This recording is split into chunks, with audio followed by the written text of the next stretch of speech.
অঙ্ক অত্যন্ত সোজা। বিজেপির লড়াই 24 থেকে 30-এ উঠে আসার লড়াই, 24-এর পর থেকে প্রাপ্ত আসন সংখ্যা গোনার লড়াই, আর তৃণমূলের লড়াই ডাবল ডিজিটে পৌঁছানোর লড়াই। তৃণমূল এই ফেজে কোন আসনে জিতবে না, জিতবে না, জিতবে না।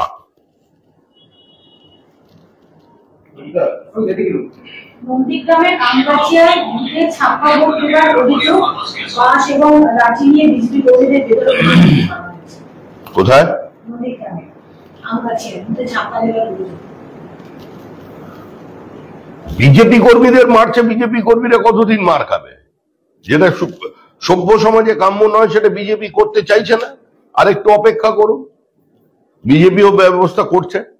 নন্দীগ্রামে যত লাঠি চালিয়ে নিক, যত গুলি চালিয়ে নিক, বিজেপির মহিলা কর্মী, বিজেপি খুন করা, তার ছেলেকে মৃত্যুর মুখে ঠেলে দেওয়া, একজন কর্মীর চোখ নষ্ট করে দেওয়ার পরেও নন্দীগ্রামে তৃণমূল কংগ্রেস লিড পাবে না।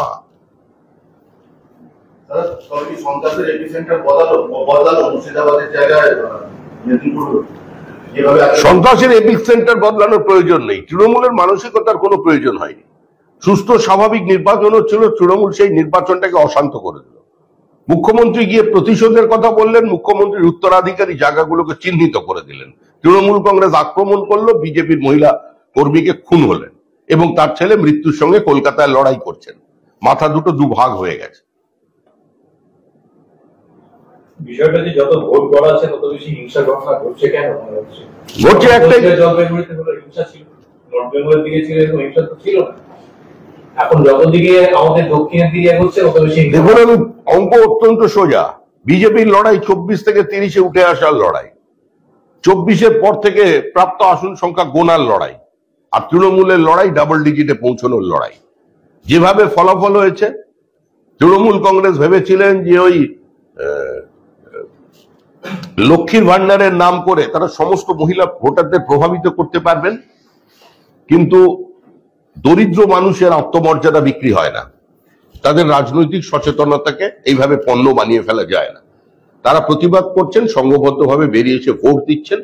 সংখ্যালঘু ভোট ব্যাংক তৃণমূলের থেকে সরেছে, সামগ্রিকভাবে অঙ্ক কষেই তৃণমূল এখন মরিয়া হয়ে উঠেছে। মানে কিরকম লাগলো ছবিটা, এটা হচ্ছে যখন বিজেপির ক্যান্ডিডেট আক্রান্ত, তখন দেখা গেল হাতে ঢাল আছে, লাঠি আছে, বন্দুক আছে, তারা সব পালিয়ে যাচ্ছে, তারা ক্যান্ডিডেটকে নিয়ে তারা এলাকা থেকে পালিয়ে চলে যাচ্ছে। আর্মস ফোর্স ছিল তাদের সামনে।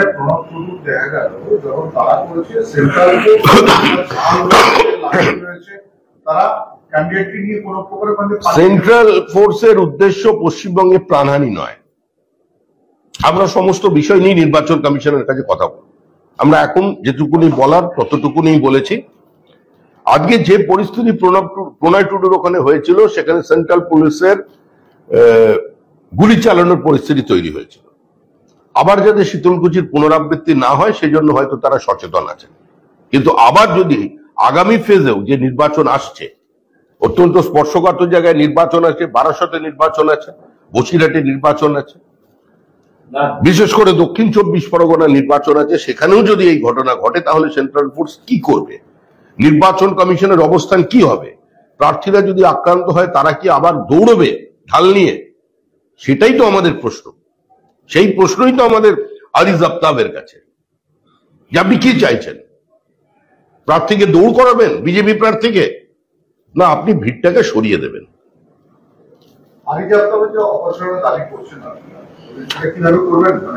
অপসারণের দাবি মানে আমরা তো ওনাকে বলছি, লিখিত পড়িতাম যে এই মুহূর্তে পশ্চিমবঙ্গের বিজেপি কর্মীদের না মুডটা কি আছে, যে হয় উনি ঠিকঠাক কাজ করুন, নয় নির্বাচন কমিশন সরিয়ে দিক।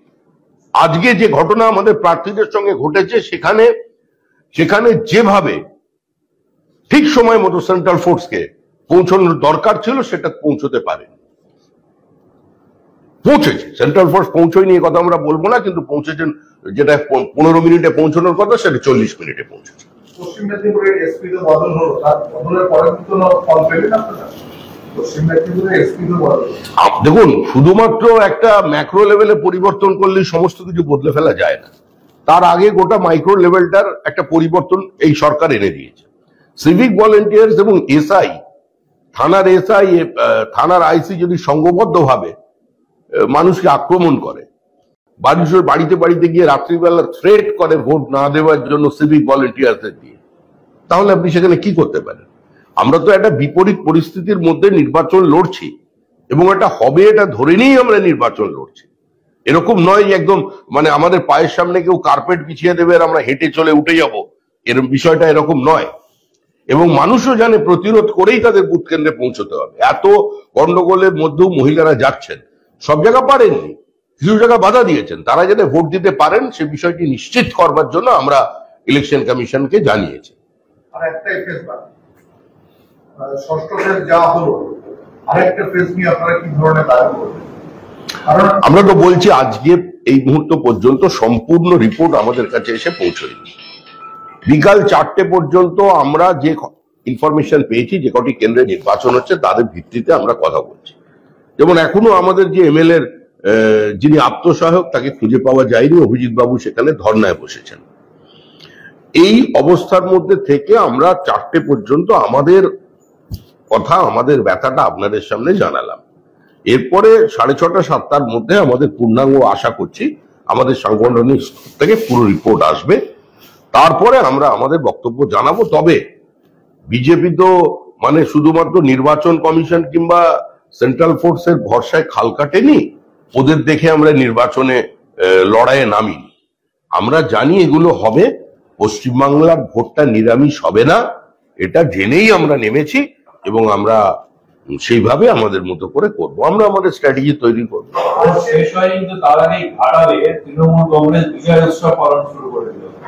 ওটা হয়, ওটা আমরাও করতাম ছোটবেলায়, যখন কলেজ নির্বাচনে হেরে যেতাম আর পরাজয় নিশ্চিত জেনে কাউন্টিং ঠিক শেষ হচ্ছে সেই সময় মিছিল বার করে দিতাম, এবিভিপি করতাম ওটা, যাতে পাবলিক বুঝতে না পারে। উত্তরবঙ্গে করেছিলেন না? খোঁজ নিয়ে দেখুন তো এখনো পেমেন্ট বাকি আছে, কোনো নেতা দায়িত্ব নিচ্ছে না যে কে মিছিলটা ডাকতে বলেছে।